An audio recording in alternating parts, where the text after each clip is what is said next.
नमस्कार। आप देखना शुरू कर चुके हैं दैनिक दुनिया समाचार और मैं हूं आपके साथ अभिनव सिंह। आज हम बात करेंगे उत्तर प्रदेश में 2027 के विधानसभा चुनाव की कि 2027 के विधानसभा चुनाव में कौन सी पार्टी सरकार पर वापसी कर सकती है या फिर किस पार्टी का 27 के चुनाव को लेके पलड़ा इस वक्त भारी है। हाल ही में उत्तर प्रदेश के ग्रामीण पत्रकारों का एक सर्वे सामने आया है जिसमें कि भारतीय जनता पार्टी को क्या नुकसान हो रहा है और भाजपा की लगभग कितनी सीटें बढ़ या घट सकती हैं। इन तमाम विषयों को लेके हम वरिष्ठ पत्रकार डॉक्टर अपूर्व मिश्रा सर से बातचीत करेंगे और उनसे जानने की कोशिश करेंगे कि 27 के चुनाव का ये जो सर्वे है ये किस आधार पे हुआ है, क्योंकि जो सर्वे बैठ के ऑफिसों में होते हैं, एग्जिट पोल दिखाए जाते हैं, उसकी हकीकत कुछ और होती है। लेकिन कोई ग्रामीण पत्रकार जो सर्वे करता है 80% आबादी जो है उसको प्रतिनिधित्व करता है, उस सर्वे का असल मतलब क्या रहता है। तो आप आज हमारे साथ मौजूद हैं। आप बताइए कि ये सर्वे क्या इसका परिणाम आया है, इंडिया गठबंधन क्या परफॉर्मेंस कर सकता है और विधानसभा चुनाव में बीजेपी एनडीए का परफॉर्मेंस कैसा रहता है। लेकिन उससे पहले एक छोटी सी टिप्पणी आपकी, आज प्रधानमंत्री के जन्म दिवस पर जिसको बेरोजगारी दिवस के रूप में विपक्ष मना रहा है, इस पे क्या कहेंगे। आज दो बड़ी हस्तियों का है, एक तो विश्वकर्मा जयंती है, सबको बहुत बहुत बधाई और शुभकामनाएं। और भारत के यशस्वी प्रधानमंत्री जो 2047 में विकसित भारत बनाने का संकल्प ले चुके हैं और उनका भी आज जन्म दिवस है, उनको भी बहुत बहुत बधाई। आपने जो प्रश्न किया, यूपी ग्रामीण पत्रकार एसोसिएशन के जो सदस्य हैं तहसील लेवल, ब्लॉक लेवल पर, इन लोगों ने पूरे प्रदेश में हर विधानसभा क्षेत्र में इसका सर्वे किया, ये पता लगाने की कोशिश की कि 2027 में किसकी सरकार बन सकती है, योगी सरकार की परफॉर्मेंस क्या है। इससे पहले जो अखिलेश की सरकार थी, अखिलेश यादव जी की या मायावती जी की, उनकी सरकार का परफॉर्मेंस क्या रहा, कांग्रेस का क्या रोल रहा, इस पर चर्चा की गई। हर विधानसभा क्षेत्र में 5000 लोगों से इस बाबत बात की गई, जिसमें 3000 पुरुष थे और 2000 महिलाएं। इस तरह ये सर्वे कंडक्ट हुआ है। सर्वे के क्या कुछ परिणाम निकलकर सामने आए हैं। क्या भाजपा ने जितनी सीटें 2022 और 17 में हासिल की, बहुमत की सीटें भाजपा पाती हुई सर्वे में दिखाई दे रही है या फिर नहीं दिखाई दे रही है। सर्वे में 53% लोगों का कहना था कि भारतीय जनता पार्टी की जो योगी सरकार है उसने नाम बदलने के अलावा कुछ भी नहीं किया। ऐसे में सर्वे का अगर लबोलुआब देखा जाए, उसका अंत निकाला जाए, उसका एक्सट्रैक्ट निकाला जाए, तो 150 अगर इस समय चुनाव हो जाते हैं तो भारतीय जनता पार्टी को 150 से अधिक सीटें मिलने वाली नहीं। आपके सर्वे में एक और बात निकल के सामने आई, सरकार तो बीजेपी की नहीं आ रही, सीटें कम हो रही हैं सर्वे में, लेकिन बतौर मुख्यमंत्री आपने जो सर्वे किया कि मुख्यमंत्री में कौन जो है लोगों की पहली पसंद है, उसमें प्रियंका गांधी का 54% के आसपास रहा। करीब 50% से अधिक लोग ऐसे हैं जो योगी आदित्यनाथ को एज अ सीएम देखना चाहते हैं। वहीं अखिलेश यादव को 48% जो वोट है वो लोगों का मिला है एज अ सीएम। तो अभी भी क्या मुख्यमंत्री के रूप में योगी आदित्यनाथ की स्वीकारिता उत्तर प्रदेश की जनता में देखी जा रही है। यकीनन योगी आदित्यनाथ जी की एज ए मुख्यमंत्री उनको आज भी लोग पसंद कर रहे हैं और चाहते हैं कि वो पुनः मुख्यमंत्री बने। लेकिन दिक्कत यहाँ पर आ रही है कि जो ब्यूरोक्रेसी है जिसके द्वारा काम होते हैं, वो अपना काम जिस ढंग से होना चाहिए वो काम नहीं कर पा रही। इस बात को लेकर केवल आम आदमी को नहीं, विधायकों को, ब्लॉक प्रमुख को, जिला पंचायत अध्यक्ष को, सबको पीड़ा है। वो अधिकारी किसी की सुन नहीं रहे हैं। तो ये मान लिया जाए कि अधिकारियों के चलते उत्तर प्रदेश में 2027 में भाजपा सरकार रिपीट नहीं होगी, सिर्फ और सिर्फ अधिकारियों की वजह से।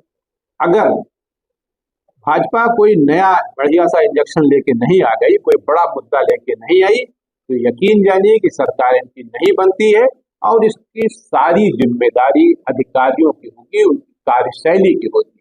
रही बात जैसे कि कहा जा रहा है ना कि जीरो टॉलरेंस और भ्रष्टाचार मुक्त, ये बातें सुनने में और कहने में जितनी अच्छी लगती है, धरातल पे बिल्कुल गलत है, बिल्कुल झूठा है।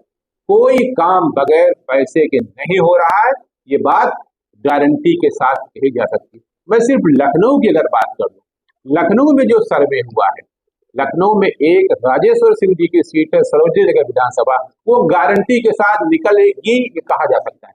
बाकी सारी सीटें धूलमुल में है। मोहनलालगंज और मलिहाबाद की सीटों की तो जो परफॉर्मेंस है वो तो बहुत ही ज्यादा पुअर है। तो ये हालत है। तो क्या मान लिया जाए कि मोहनलालगंज में इस बार बीजेपी रिपीट नहीं हो रही, क्योंकि मोहनलालगंज पे आप खासा प्रभाव रखते हैं, आपकी पहली नजर रहती है मोहनलालगंज विधानसभा को लेके। यहाँ पे क्या मौजूदा विधायक ने कोई ऐसे काम नहीं किए जिसके चलते रिपोर्ट हो, या फिर ये सरकार के खिलाफ लोगों की आवाज है, या फिर यहाँ पे चेहरे पे चुनाव हुआ? क्योंकि अभी जो 24 का चुनाव हुआ उसमें माना गया कि प्रत्याशी की वजह से बीजेपी ये सीट नहीं जीत पाई। तो विधानसभा में आप क्या देखते हैं? विधानसभा में करीब करीब वही पोजीशन है, क्योंकि जो यहाँ विधायक चुने गए उनकी परफॉर्मेंस को लेके कुछ नहीं है। तमाम ऐसे लोग हैं जिनको न जानते हैं, न वो उनको जानते हैं, न उनको पहचानते हैं। उनकी क्षेत्र में कोई पकड़ नहीं। वो सिर्फ भारतीय जनता पार्टी के प्रत्याशी होने के नाते पिछला चुनाव जीत गए थे, वो भी कोई बहुत बड़ी मार्जिन नहीं थी। तो इस बार वो चुनाव जीत जाएंगे। मैं अभी जैसे कि कहा कि कोई बहुत बड़ा चमत्कार हो जाए, कहीं पहलगाम हो जाए, ये हो जाए, वो युद्ध हो जाए, तब की बात अलग। अदरवाइज बहुत दिक्कत है, परेशानी बहुत है। भारतीय जनता पार्टी को बहुत पीछे जाना होगा। अचानक से सुशीला सरोज को टिकट मिल गया था, सपा के निवर्तमान विधायक रहे तत्कालीन विधायक अमरीश पुष्कर का टिकट कटा, फिर अचानक से टिकट बदला गया। ऐसा माना गया कि समाजवादी खेमे में भी कहीं ना कहीं अंदरूनी कह सकते हैं कि ताकत एक साथ नहीं आ पाई सुशीला सरोज के लिए, इसका फायदा वहां पे बीजेपी को मिला। लेकिन अगर टिकट बंटवारा इस बार सपा प्रमुख अखिलेश यादव ठीक से करते हैं और मोहनलालगंज जैसी तमाम सैकड़ों विधानसभा सीटों पर वो बहुत मंथन के बाद प्रत्याशी उतारते हैं जिसमें कोई बगावत ना हो पाए, तो क्या इसका फायदा इस बार समाजवादी पार्टी को मिलेगा, जैसे उन्होंने लोकसभा में करके दिखाया? देखिए, ये बात अखिलेश यादव जी भी जान रहे हैं और कांग्रेस हाईकमान भी जान रहा है। जो मोहम्मदन वोट है वो 100% कांग्रेस को जा रहा है। अगर अखिलेश यादव जी ने ये गलती कर दी, उन्होंने कांग्रेस के साथ मिलने से इनकार कर दिया, तो अखिलेश यादव का भी बहुत बड़ा नुकसान हो रहा है। यही कारण है कि योगी आदित्यनाथ के बाद प्रियंका गांधी मुख्यमंत्री के रूप में पसंद की जा रही, न कि अखिलेश यादव, न कि मायावती। ये है कि मोहम्मदन जो है पूरी तरह से, यहाँ तक कि सर्वे में ये भी बात आई कि जो उनका लाभार्थी वर्ग है, जिसको डंके की चोट पर कहते हैं कि हमारे साथ है, वो भी पीडीए में डिवाइड हो चुका है, वो भी जातिवाद में आ चुका है। तो इसलिए बहुत दिक्कत है। दूसरा होता है कि जो लीडर होता है वो कान का बहुत कच्चा होता है। आप गए, आपने कुछ कहा, हमने कुछ कहा, वो जल्दी डिसाइड नहीं कर पाता है क्या करना चाहिए। जबकि जब टिकट वितरण का जो कार्य है, बहुत ही जो बड़ी पार्टियां हैं, छोटी पार्टियां भी हैं, वो सर्वे कराती हैं और सर्वे कराने के बाद वो पता करती है कि कौन सीट निकाल सकता है, उसको टिकट देना चाहिए। पिछली बार जो मोहनलालगंज की आपने बात की, मोहनलालगंज विधानसभा सीट में जो इस समय निवर्तमान है अमरीश पुष्कर जी, उन्हीं को अगर टिकट दिया जाता तो सीट निकाल दी जाती, लेकिन अंतिम क्षणों में उनका टिकट काट दिया गया और फिक्स हो गया।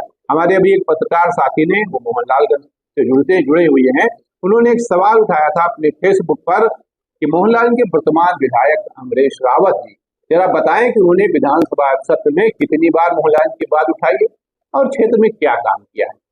अब उनको लेके जो भक्तगण है उन्होंने आलोचना भी की, ये भी की, लेकिन कोई सार्थक जवाब नहीं आया। इसका मतलब आपने कुछ भी नहीं किया है। क्या पार्टी ऐसे विधायकों का टिकट काटेगी? क्योंकि लगातार चर्चा है, बीजेपी अपने विधायकों का सर्वे करा रही है, ए, बी और सी 3 क्रमों में विधायकों को बांटा जा रहा है और सर्वे ये चालू है। जो भी विधायक अब तक लोकप्रिय नहीं हो पाए हैं उनका टिकट पार्टी इस बार काटेगी। लगभग सैकड़ों की संख्या में ऐसे विधायक हैं जिनका 2027 में टिकट कटेगा, तो उसमें मोहनलालगंज भी शामिल हो। बिल्कुल, मैं ये बात डंके की चोट कह रहा हूँ। जितने विधानसभा के इनके सदस्य हैं इस समय, इंक्लूडिंग मिनिस्टर्स, 50% सीटें हारे।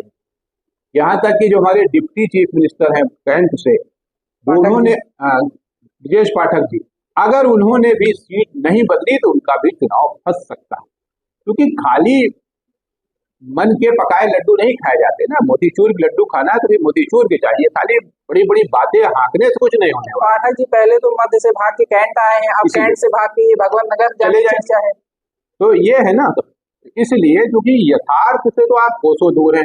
किसी भी मंत्री की चिट्ठी पर कोई कंप्लायंस अधिकारी करता नहीं, आए दिन झगड़े फसाद ये वो सब हो रहा है। अधिकारियों का रूल कुछ समझ में नहीं आता है, क्या है वो चाहते क्या है। अब देखिए, अभी चीफ सेक्रेटरी जी नए बनाए गए और उसके बाद वो खबर ये है कि कुछ ऐसी बात हो गई कि वो छुट्टी पे रह गए। 1 महीने से अधिक लंबे समय से वो लखनऊ से बाहर है और अपने कार्यभार को संभाल नहीं रहे हैं। नहीं तुम्हारा अब पता चला है कि नवरात्र में आएंगे, अब आएंगे कि नहीं आएंगे ही नोज या गॉड नोज। लेकिन ये सब जो परिस्थितियां बन रही है सब अच्छी नहीं है, गलत मैसेज जा रहा है समाज में। बाराबंकी में प्रशासन का रवैया देखने को मिला, काफी सरकार की फजीहत हुई। फिर इसके बाद गोरखपुर चलिए, वहां पे बीते दिनों एक 19 वर्षीय युवक की हत्या हो गई, पशु तस्करों ने हत्या की, एसपी देहात में पथराव हुआ। गाजीपुर में भाजपा की कार्यकर्ता एक ब्राह्मण उपाध्याय की हत्या कर दी गई और उस मामले में भी जो मृतक का भाई था उसने सरकार को दोषी बताया। तो लगातार इस तरह की घटना जो है वो सरकार के प्रति कहीं ना कहीं नकारात्मक छवि जो है वो बना रही है और इसी का खामियाजा है कि 27 में जो बीजेपी की सरकार है ये रिपीट नहीं होगी, ये मान लिया जाए। बिल्कुल बिल्कुल, ये मान के ही चलना पड़ेगा। अब वही है कि कोई ऐसी चीज पैदा हो जाए कि जिससे सीधे सीधे डिवीजन हो जाए, अलग बात है, क्योंकि भारतीय जनता पार्टी की राजनीति डिवीजन पर आधारित रहती है और इसके आधार पर वो फिर कुछ कर सकते हैं। बाकी अगर फेयर इलेक्शन होता है तो वो 150 से अधिक सीटें नहीं पाते हैं, ये निश्चित।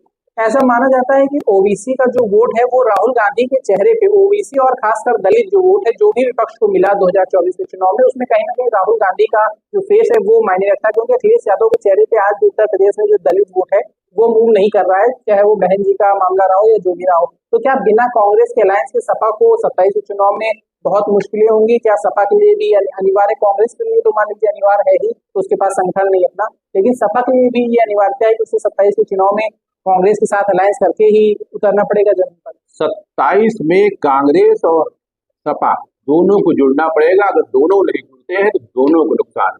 अभी हमने कहा ना, जो ब्राह्मण वर्ग है 92% ब्राह्मण भारतीय जनता पार्टी के साथ, लेकिन जो भारतीय जनता पार्टी से ब्राह्मण नाखुश है वो अखिलेश यादव के पास नहीं जा रहा है, वो नंबर 2 पे कांग्रेस के पास जा रहा है, उसके बाद मायावती जी के पास जा रहा है। अखिलेश यादव को नहीं पसंद कर रहा है।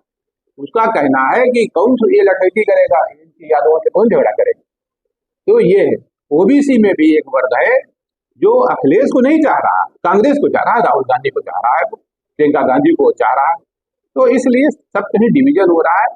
समाजवादी पार्टी की मजबूरी है कि कांग्रेस के साथ मिलकर लड़े, कांग्रेस की तो मजबूरी है। तो क्या ये माना जाए कि 27 चुनाव के वक्त जब अगर एक बार एनडीए बहुमत में आ भी जाती है तो मुख्यमंत्री योगी आदित्यनाथ की जगह किसी और को भाजपा आलाकमान सीएम की कुर्सी देना चाहेगा? क्योंकि एक छवि मानी जा रही है कि मुख्यमंत्री जो है वो ब्यूरोक्रेसी के मामले में कहीं ना कहीं फेल हो रहे हैं, क्योंकि उनको पहले भी कोई प्रशासनिक अनुभव नहीं रहा, कभी वो मंत्री नहीं रहे, कभी कुछ नहीं रहे। तो क्या प्रशासनिक अनुभव की कमी मुख्यमंत्री योगी आदित्यनाथ की एक छवि पे कह सकते हैं धूमिल कर रही है? और क्या 27 में अगर सरकार बनती है तो क्या योगी आदित्यनाथ की बजाय कोई और नया सीएम भाजपा देना चाहेगी? देखिए, हमको तो नहीं लगता है कि 2027 में अगर भारतीय जनता पार्टी या एनडीए की सरकार बन गई, देखिए अभी खींचतान चल रही है, संजय निषाद जी, ओम प्रकाश राजभर जी सब खींचतान लगाए अपने अपने, उनको अधिक से सीटें चाहिए। अगर बनती भी है एनडीए की सरकार तो भी योगी आदित्यनाथ मुख्यमंत्री नहीं होंगे, नहीं होंगे, नहीं। उसका कारण ये है, जो भाजपा हाईकमान है, यानी कि दो महान भाव लोग जो हैं वो बिल्कुल, वो आज भी नहीं चाहते हैं उनको, और उस समय जब मौका होगा तो बिल्कुल नहीं चाहेंगे। और कहीं अगर 2-4 सीटों की कमी पड़ी तो बिल्कुल बाहर कर दी जाएंगे। दूसरा, योगी आदित्यनाथ की कार्यशैली में कोई कमी नहीं, सत्यनिष्ठा में कोई कमी नहीं, उनके हिंदुत्व के एजेंडे में कोई कमी नहीं। कमी है तो सिर्फ नौकरशाहों की कार्य प्रणाली में, कोई काम नहीं करता, बगैर पैसे कोई काम नहीं रहे। और आज हालत ये है कि पैसे छुपा के नहीं लिए जाते हैं, टंकी की छूट पे लिए जा रहे हैं, और आए दिन लोग रिश्वत देते हुए पकड़े जा रहे हैं। इतिहास गवाह है और रोज अखबारों में छप रहा है, ये पकड़े गए और ऑफिसर्स पकड़े जा रहे हैं, चपरासी नहीं, लेखपाल जी खाली नहीं पकड़े जा रहे हैं, बड़े बड़े लोग पकड़े जा रहे हैं, करोड़ों करोड़ों रुपया मिल रहा है। तो ये क्या है? भ्रष्टाचार मुक्त नहीं। एक आखिरी सवाल आपसे यह है कि आज 17 तारीख है, आज विश्वकर्मा पूजा है और साथ ही साथ देश के यशस्वी प्रधानमंत्री का जन्मदिन है, आज 75 के हो गए हैं, तो क्या माना जाए कि कुछ सीट वीट छोड़ने का इरादा बना लिया है, या फिर जो मोहन भागवत ने कहा कि कोई उम्र की बाधा नहीं है, ना वो खुद अभी हट रहे हैं या ना पीएम हट रहे हैं? क्योंकि ऐसा माना जाता था कि 75 के बाद जो है वो एक इनका पार्टी का अपना कानून है, उनका अपना लॉ है, 75 के बाद कोई कुर्सी पे नहीं रहेगा, मार्गदर्शन मंडल में जाएगा। लेकिन तो अभी मोदी जी जा रहे हैं या रुक रहे हैं? देखिए, भारतीय जनता पार्टी और संघ परिवार दोनों भली बात जानते हैं कि मोदी से बड़ा वोट कैचर अभी फिलहाल नहीं भारतीय जनता पार्टी के पास, इसलिए मोदी जी कहीं नहीं जा रहे हैं। अभी वो इसके बाद जो चुनाव होगा वो भी लड़ेंगे, आगे भी लड़ सकते हैं, क्योंकि उम्र की कोई बाध्यता नहीं, इट्स नंबर गेम। तो मोदी जी कहीं नहीं जा रहे हैं, मोदी जी प्रधानमंत्री रहेंगे और जब कभी उनको मौका मिलेगा तो अमित शाह जी को वो प्रधानमंत्री बनाएंगे, न कि योगी आदित्यनाथ। अमित शाह जी प्रधानमंत्री बन सकते हैं जब मोदी जी छोड़ेंगे, लेकिन उत्तर प्रदेश में क्या समीकरण है? अगर योगी जी कुर्सी से हटते हैं, आप हटे या 27 में हटे या जब हटे, तो यहाँ पे अभी आपको कोई ऐसा चेहरा जो नजर आ रहा हो, चाहे केशव मौर्य हो या असीम अरूढ़ या कोई अन्य व्यक्ति जो आपको लगता हो उस कुर्सी के काबिल है या जिसको भाजपा कुर्सी देना चाहती है योगी जी को? नॉन फॉरवर्ड क्लास का होगा जो भी मुख्यमंत्री बनेगा, न वो ठाकुर हो सकता है, न ब्राह्मण हो सकता है, न बनिया हो सकता है। अब ओबीसी या एससी में से उनको डिसाइड करना है किसके विधायक ज्यादा आ रहे हैं, ओबीसी के ज्यादा आ रहे हैं कि एससी के ज्यादा आ रहे हैं, उस हिसाब से वो निर्णय करेंगे। लेकिन योगी आदित्यनाथ जी फिर रहेंगे ऐसा। बीजेपी के साथ ओबीसी वोटर बहुत इंटैक्ट था, लेकिन अभी जो 24 का चुनाव हुआ उसमें कहीं ना कहीं ओबीसी छिटकता दिखा, लोध समाज हटा, कुर्मी समाज हटा, बहुत वोट उनके पास से हट गया। तो ये क्या भाजपा को इस पे ध्यान देने की आवश्यकता है, क्योंकि उसके पास ओबीसी लीडर है साक्षी महाराज जिससे जैसे लोग भी अभी उनके पास हैं और तमाम ओबीसी के बड़े नेता हैं, लेकिन ये जो वोट बैंक छिटक गया जो कभी कल्याण सिंह की वजह से बीजेपी में जुड़ा था, तो इसकी भरपाई बीजेपी कैसे कर सकती है? देखिए, कल्याण सिंह जैसा लीडर तो अब कोई है नहीं इनके पास। साक्षी महाराज लीडर नहीं, जिसको एक्चुअल लीडर कहा जाता है या जिनकी मास अपील होती है, जिनके पास वोट खींचने की ताकत होती, वो साक्षी महाराज नहीं। इनके पास इस समय अगर कोई है तो ओबीसी में आप केशव प्रसाद मौर्य को मान सकते हैं, बाकी किसी के पास ये नहीं। और उनका केशव प्रसाद मौर्य का और मुख्यमंत्री जी का 36 का आंकड़ा है।